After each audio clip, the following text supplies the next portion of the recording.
Hola gente de YouTube, bienvenidos a este canal Cristian C Tutoriales. Bueno, en el día de hoy les voy a enseñar cómo cambiar el diseño y la forma a una imagen en Word 2013. Bueno, empecemos.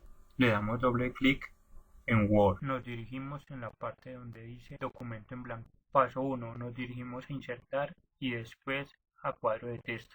El paso siguiente que debes hacer es dibujar el cuadro de texto. Ya al tener el cuadro de texto y escribimos. En mi caso voy a colocar cambiando el diseño y formas de una imagen. Vamos a la pestaña insertar y seleccionamos las imágenes y se dirigen donde la tengan guardada. En mi caso la tengo en la carpeta escritorio, imagen 1, video. Paso 4. Seleccionamos la imagen y nos dirigimos a la pestaña recortar. Recortar a la forma y formas básicas. Ya al seleccionar la forma, el siguiente paso es darle control C para copiar y control V para pegar.